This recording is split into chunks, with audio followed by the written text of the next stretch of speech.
श्री ओम नमः सिद्धेभ्य नमो अरिहन्ताणं नमो सिद्धाणं नमो आयरियाणं नमो अज्झायाणं नमो लोए सब साहुणम् ओंकारं बिन्दुसंयुक्तं नित्यं ध्यायन्ति योगिनः कामदं मोक्षदं चैव ओंकाराय नमो नमः। अज्ञानतिमिरान्धानां ज्ञानं जन्मशलाकया चक्षुरुन्मीलितं येन तस्मै श्रीगुरुवे नमः। वन्दित्वा सर्वसिद्धे ध्रुवमचलमणोभवं गतिं पते भोक्ष्यामि समयपाहुड मृडमो सुध केवली भड़िदम। तो कल तक जो हमारी चर्चा थी वह समय सार नामक ग्रंथ की, जो जहाँ से मूल समय सार की प्रथम गाथा प्रारंभ होती है ना, वहाँ तक हमने अभी उसका जो है सामान्य अर्थ समझ लिया था। तो जो हमने कल पढ़ा था वो एक बार हम देख लेते हैं कि कल क्या क्या विषय आया था। तो सर्वप्रथम यहाँ पे जब आचार्य देव ने ग्रंथ लिखने का संकल्प किया तो वे यहाँ पे ये बता रहे थे कि जो है समय सार मैं लिखने वाला हूँ ना, तो उसका क्या करो, उसको पढ़ो, लिखो, उसका चिंतन करो। और अंत में वे क्या बता रहे थे, यदि हम ये करेंगे तो हमारा क्या कल्याण अवश्य होगा। उसके बाद क्या बात आई थी, उसके बाद यहाँ पे वे ग्रंथ की उत्थानिका को लिख रहे थे। तो उत्थानिका का अर्थ क्या बताया था, यहाँ पे उत्थानिका का अर्थ बताया था प्रारंभ होना। जो हेडिंग है वो, या तो हम उसको टाइटल भी ले सकते हैं। उसके बाद क्या, जो उत्थानिका का सूत्र आया था वो क्या था, अत सूत्र अवतारः। तो अत का अर्थ यहाँ पे हमें लेना अब। क्या, अत का जो अर्थ यहाँ पे लिया वो अब लिया। और यदि रूढ़ी अर्थ देखें तो यहाँ पे उसका अर्थ होता है क्या, मंगल सूचक। उसके बाद आया क्या, सूत्र अवतारः। तो यहाँ पे सूत्र का अर्थ हमें क्या लेना, तो सूत्र का अर्थ यहाँ पे लिया गया है जुड़ा हुआ। जो परंपरागत बात है ना, जो समय सार में जो भी बात आने वाली है वह कैसी है, वह जुड़ी हुई है। किससे जुड़ी हुई है, वह सीधी सर्वज्ञ देव से जुड़ी हुई है। उसके बाद अवतार। अवतार शब्द का हमने क्या क्या देखा था, अवतार शब्द जैसे ही हम सुनते हैं तो हमारे मन में क्या भावना उठती है कि अरे भगवान का अवतार हो रहा होगा, किसी और का अवतार हो रहा होगा। लेकिन हमें यहाँ पे क्या अर्थ लेना, तो हमें यहाँ पे ऐसा अर्थ लेना कि जो मैं समय सार लिखने वाला हूँ ना, जो ये समय सार लिख रहा हूँ वो क्या हो रहा है, प्रकट हो रहा है। ये जो समय सार है वो किसकी भावना से, लोक कल्याण की भावना से मैं यहाँ पे लिख रहा हूँ, वो प्रकट हो रहा है। इस प्रकार से हमने इतना देखा था। उसके बाद हमने जो ये गाथा है उसका सामान्य अर्थ देखा था। तो एक बार हम फिर से उसका सामान्य अर्थ देख लेते हैं। तो क्या, वो क्षामी मैं कहता हूँ, क्या कहता हूँ, समय पाहुड़। किसको कहता हूँ मैं, समय पाहुड़ को कहता हूँ। और वह समय पाहुड़ कैसा है, श्रुत केवली भड़िदम। कैसा है, श्रुत केवली द्वारा कहा गया है। उसके बाद क्या आया ऊपर, वंदित्व सर्व सिद्धे। मैं क्या कर रहा हूँ, मैं यहाँ पे वंदन कर रहा हूँ। किसको वंदन कर रहा हूँ, सर्व सिद्धों को वंदन कर रहा हूँ। और वे जो सिद्ध हैं वे कैसे हैं, ध्रुव अचल मणोभवम गतिम पत्ते। वे कैसे हैं, ध्रुव, अचल और अनुपम गति को प्राप्त हैं। इस प्रकार से हमने इसका सामान्य अर्थ देखा था। अब हम आगे बढ़ते हैं। तो यहाँ पे आदरणीय दादा ने इसका पद्यानुवाद लिखा है, वो कुछ इस प्रकार है। ध्रुव अचल अनुपम सिद्ध की कर वंदना में स्वपरहित यह समय प्रावृत कह रहा श्रुत केवली द्वारा कथित। तो जो ये पद्यानुवाद लिया है इसका अर्थ जैसा हमने पूर्व में समझा था ना, बिल्कुल वैसा ही अर्थ यहाँ पे हमें लेना है। लेकिन एक बार फिर हम इसका सामान्य अर्थ जान लेते हैं कि जो दादा ने भावानुवाद लिखा है उसमें अर्थ किस प्रकार से लिया गया है। तो नीचे लिखा है, मैं ध्रुव अचल और अनुपम गति को प्राप्त हुए सभी सिद्धों को नमस्कार कर श्रुत केवलियों द्वारा कहे गए इस समय सार नामक प्राव्रत को कहूंगा।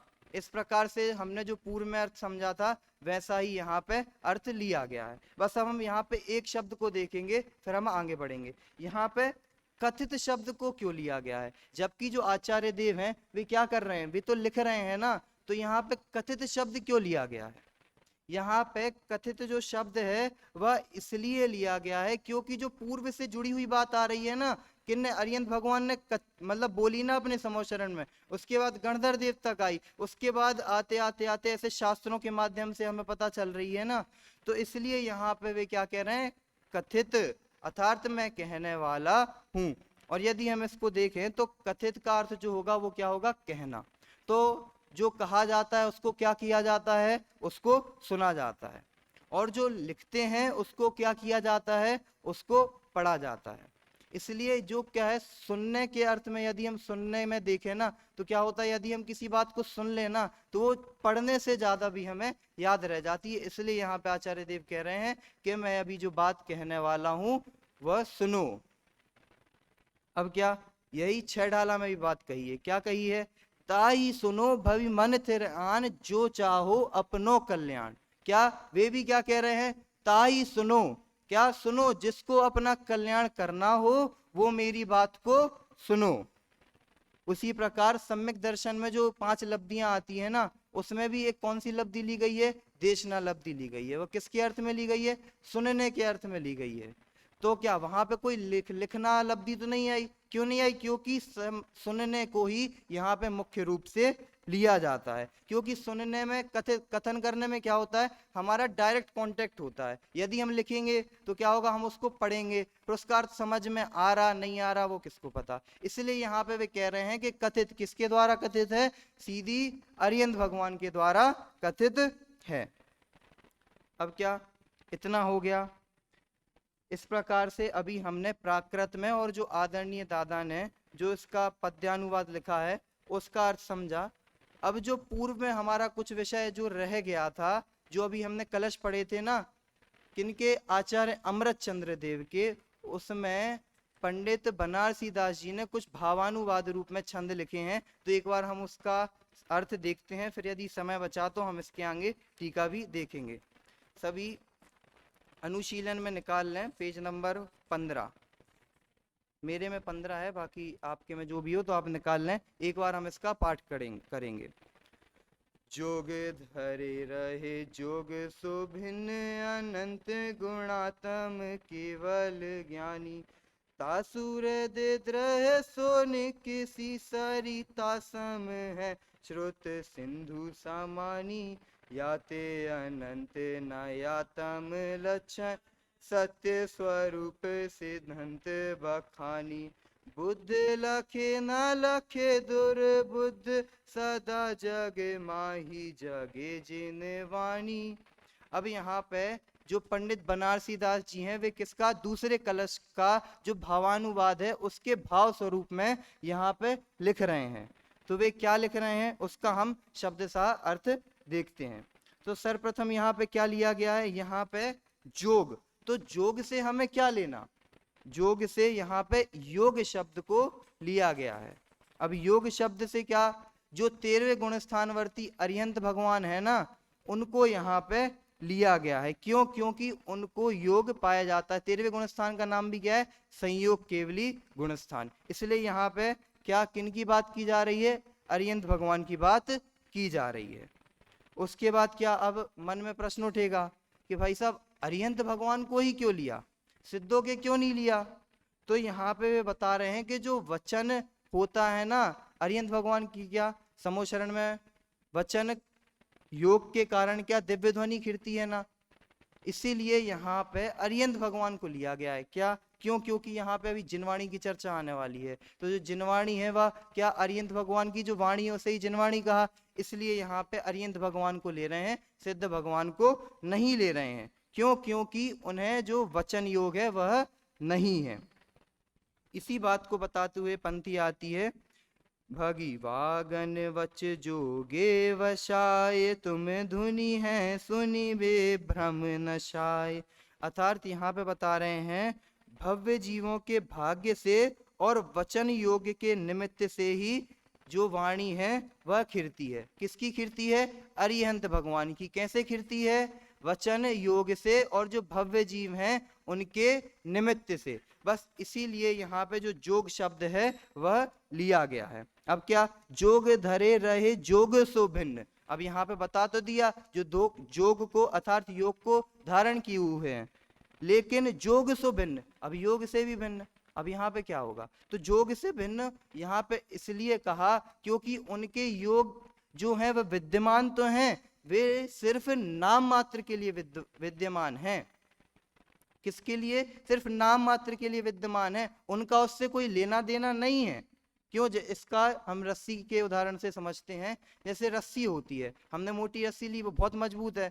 अब हम उसको किसी भी आकार में रख दें और फिर उसको जलाए ना, तो जो वो जलेगी तो उसकी जो राख है वह उसी आकार में ऐसे ऐसे आएगी। जैसे हमने गोल आकार में उसको रखा और फिर जला दिया, तो जो उसकी राख होगी ना वह गोल ही आकार में वैसे ही पड़ी रहेगी। जब तक उसमें फूंक नहीं मारेंगे या जब तक उसमें कोई हवा का झोंका नहीं घलेगा, जब तक क्या होगा? वह वैसी ही डली रहेगी। वह क्या हो गई? जलने के बाद क्या हो गया? वो कमजोर हो गया ना। तो उसी प्रकार जो अरिहंत भगवान हैं उनके योग तो हैं, लेकिन वे कैसे हैं? वे बहुत कमजोर हैं, उनसे उनका कोई लेना देना नहीं है। इसलिए यहाँ पे बता रहे हैं क्या? जोग धरे रहे जोग सो भिन्न। ठीक है। उसके बाद क्या आ रहा है? अनंत गुणातम केवल ज्ञानी। अब कैसे हैं वे? अनंत गुणातम केवल ज्ञानी, अर्थात के केवल ज्ञानी है। वे कैसे हैं? अनंत गुणों को धारण करने वाले हैं। अब दूसरी लाइन कर देखते हैं। तासुर दे द्रहे सोने किसी सरिता सम है श्रुत सिंधु सामानी। यहाँ पे क्या ले रहे हैं? तासुर दे द्रहे सोने किसी सरिता सम है श्रुत सिंधु समहानी। अब यहाँ पे क्या? अरिहंत भगवान को लेते हुए बता रहे हैं कि जो जिनवाणी है वह कहाँ से आ रही है? वह कहाँ से आ रही है? सीधे अरिहंत भगवान की दिव्य ध्वनि से आ रही है। अब जैसे हम देखें जो गंगा नदी है उसका ओरिजिन पॉइंट क्या है? वह कहाँ से निकल रही है? हिमालय से निकल रही है। फिर घूमते घूमते घूमते घूमते कहाँ पे वह अंत में कहाँ जा रही है? महासागर में मिल रही है, समुद्र में मिल रही है ना। उसी प्रकार से यहाँ पे बताया है क्या? यह अरिहंत के हृदय रूपी समुद्र से निकलती है। कहाँ से? अरिहंत भगवान के हृदय रूपी सरोवर से निकलती है और अंत में कहाँ जाकर मिलती है? समुद्र में, अर्थात श्रुत रूपी समुद्र में जाकर मिल जाती है। इस प्रकार से दूसरी लाइन का अर्थ हुआ। अब तीसरी लाइन, याते अनंत नयातम लक्षण सत्य स्वरूप सिद्धांत बखानी। अब यहाँ पे इसका अर्थ क्या आ रहा है? यहाँ पे इसका अर्थ इस प्रकार बता रहे हैं कि जो ये जिनवाणी है वह कैसी है? कैसी है? वह अनंत नयात्मक वाली है। कैसी है? अनंत नयात्मक, जिसमें आते हैं ऐसी जो जिनवाणी है। अब जिनवाणी क्या? श्यादवादमय वाणी को भी क्या कहते हैं? जिनवाणी कहते हैं। तो जो श्याद शब्द है ना, वो किससे, जो हम श्याद शब्द का अर्थ करते हैं ना, वो किसकी अपेक्षा से करते हैं? नए की अपेक्षा से करते हैं। तो इसलिए यहाँ पे क्या बता रहे हैं? नए को भी उसी में गर्वित कर लिया है। इसलिए वे यहाँ पे बता रहे हैं याते अनंत नयात्मक लक्षण। फिर उसके बाद वह कैसी है? वाणी जो है वह कैसी है? सत्य स्वरूप सिद्धांत बखानी है। कैसी है? सत्य स्वरूप को बताने वाली है। कैसी है? सत्य स्वरूप को बताने वाली है। किसके सत्य स्वरूप को बताने वाली है? तो वह वस्तु के सच्चे स्वरूप को बताने वाली है। अब यहाँ पे सत्य शब्द आया ना, तो सत्य शब्द से यहाँ पे हम सत्य भी ले सकते हैं। और सत्य क्या है? सत्य द्रव्य लक्षणम। तो सत्य क्या हो गया? द्रव्य का लक्षण हुआ। तो जो सत्य द्रव्य लक्षणम, वहां पे जो द्रव्य आया वहां से हम क्या ले सकते हैं? वस्तु। तो क्या हुआ? जो वस्तु के सच्चे स्वरूप को बताती है ऐसी जिनवाणी है। उसके बाद क्या? अंतिम लाइन। अब अंतिम लाइन में क्या आ रहा है? बुद्ध लखे न लखे दुर्बुद्ध सदा जगमाही जगे जिनवाणी। अब यहाँ पे क्या बता रहे हैं? जो अच्छी, मतलब जो सूक्ष्म बुद्धि वाले जीव हैं और जो बुरी अर्थात जो कम बुद्धि वाले जीव हैं, अर्थात जो दुर्बुद्धि वाले जीव हैं, उनके जिनवाणी समझ में नहीं आएगी। अब अच्छी और बुरी बुद्धि हम इसको कैसे देखें? तो अच्छी बुद्धि अर्थात क्या, जो एकांत को धारण ना करे, जो ये जो जिनवाणी है ना, उसमें कोई तर्क वितर्क नहीं करे कि ये बात सही है, ये बात गलत है, हम कैसे मान लें, वो तो सिद्ध भगवान भी गलत हो सकते हैं। इस प्रकार के कोई कुतर्क आदि नहीं करे, वह एकांत को धारण नहीं करे। इस प्रकार से जो अच्छी बुद्धि वाले हैं, अच्छा अर्थात के जो सुबुद्धि वाले हैं, उन जीवों को ही यह जिनवाणी समझ में आती है। और कुबुद्धि अर्थात जो इससे विपरीत हैं, अर्थात जो एकांत पक्ष को धारण करते हैं, जो जिनवाणी है उसमें तर्क वितर्क आदि करते हैं और उसको समझना नहीं चाहते, जो जिन धर्म के बिल्कुल भी जिज्ञासु नहीं है, उन जीवों के ये जिनवाणी समझ में आने वाली नहीं है। अब अंत में क्या बताया? सदा जग माही जगे जिनवाणी, अर्थात क्या, जो ऐसी जिनवाणी है वह क्या, जगत में सदा जयवंत वर्ते।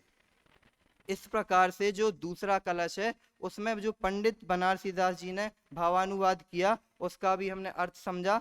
अब तीसरे कलश में जो पंडित बनारसी दास जी ने भावानुवाद किया है उसको हम देखते हैं। क्या, हम पहले इसका पाठ करते हैं। होने चेत्यु काल शुद्ध चेतनमय मूर्ति, पर परिणति संजोग भई जड़ता विस्फुरति, मोह कर्म पर हेतु पाई चेतन पर रचई, ज्यों धूतर रस पान करत नर बहुविधि रचई, अब समय सार वर्णन करत परम शुद्धता हो मुझ, अनयास बनारसी दास कही, मिटहूं सहज भ्रम की अरुज। अब यहाँ पे क्या बता रहे हैं? जो दूसरे कलश में भावानुवाद आया था ना, वहां पे क्या बताया? वहां पे जिनवाणी कैसी है, उसमें किस प्रकार का कथन आता है, और वह जिनवाणी कैसी है, सदा जयवंत रहे, इस प्रकार से जिनवाणी का अर्थ बताया था। अब यहाँ पे क्या बता रहे हैं? यहाँ पे अब हमारा जो स्वरूप है ना, जो हमारा सच्चा स्वरूप है वो बताने वाले हैं। और अभी हमने हमारा जो सच्चा स्वरूप है उसको भूलकर हम कैसे हो गए हैं उसकी बात आने वाली है। तो क्या, हो निश्चेत्यु काल शुद्ध चेतनमय मूर्ति। अब हो शब्द से क्या लेना? हूं कौन? मैं। यहाँ पे हूं शब्द से मैं को लेना। फिर क्या?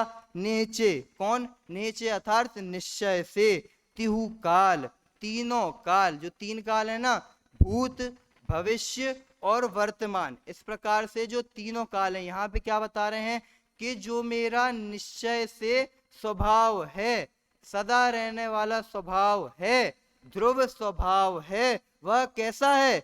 शुद्ध चेतनमय मूर्ति रूप है। कैसा है? द्रव्य कर्म, भाव कर्म और 9 कर्म से रहित जो शुद्धात्मा है, ऐसा कौन है? ऐसा मैं हूं, अर्थात क्या, मेरा स्वभाव ऐसा है। और उसके बाद क्या? चेतनमय मूर्ति, मैं क्या हूं? चैतन्यमय मूर्ति हूं। उसके बाद क्या बताया दूसरी लाइन में? पर परिणति संजोग भई जड़ता विस्फुरति। अब क्या यहाँ पे दूसरी लाइन में बता रहे हैं क्या, क्या मेरे अंदर क्या हो गया है?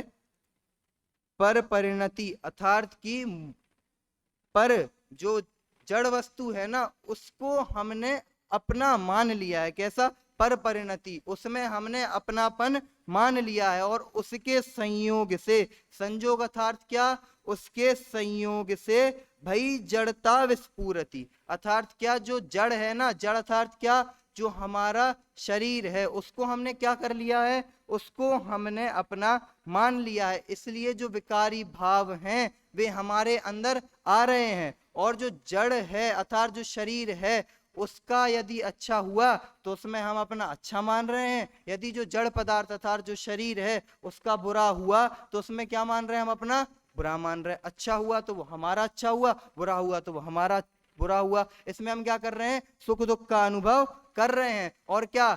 5 पाप, क्रोध मान माया लोभ, 5 पाप हो गए। उसके बाद क्या? 4 कषाय, क्रोध मान माया लोभ।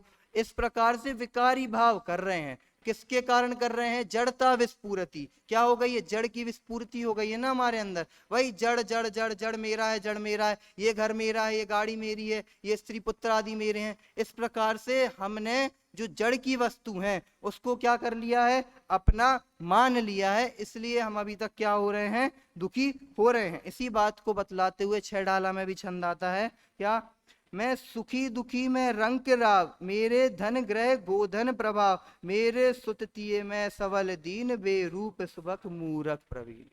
क्या बता रहे हैं यहाँ पे, हम क्या कर रहे हैं, मैं सुखी हूं, मैं दुखी हूं, मैं रंक हूं, मैं गरीब हूं, मैं अमीर हूं, मेरा क्या है, मेरे पास कम धन है, मेरे पास ज्यादा धन है, मेरा स्त्री पुत्र आदि नहीं है, मेरे ऐसा नहीं है, मेरे पास धन है तो क्या एक और घर नहीं है, धन है गाड़ी है तो क्या एक ही गाड़ी है, दूसरी गाड़ी क्यों नहीं। इस प्रकार से हम क्या कर रहे हैं, शरीर में ममत्व परिणाम कर रहे हैं और उसी के सुखी होने में अपना सुखी होना मान रहे हैं और उसी के दुखी होने में हम क्या मान रहे हैं, अपना दुखी होना मान रहे हैं।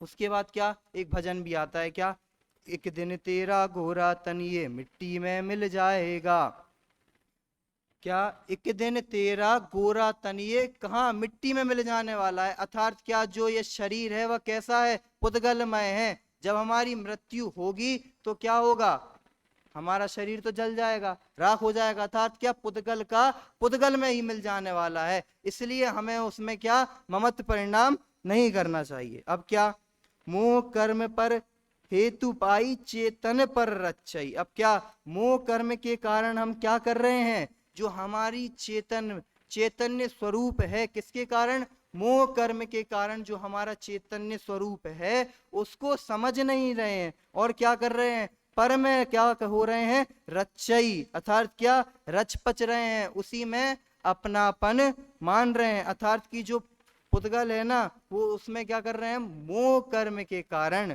क्या कर रहे हैं, उसी में रच पच रहे हैं और क्या अपना जो चैतन्य स्वरूप है उसको भूल रहे हैं। उसके बाद क्या, ज्यों धूतर रस पान करत नर बहुविधि नचई। क्या बता रहे हैं यहाँ पे, जो धूतर, अब धूतर क्या होता है, जब पंडित जी ये ग्रंथ लिख रहे थे तो उस समय एक नशीली वस्तु होती थी तो उसको यहाँ पे धूतर लिया गया। जैसे अभी शराब आदि है ना, जितने भी नशीले पदार्थ हैं, तो उस समय धूतर नाम का कोई नशीला पदार्थ चलता था तो उन्होंने इसलिए यहाँ पे धूतर शब्द का प्रयोग किया। क्या धूतर अर्थात क्या, एक नशीला पदार्थ।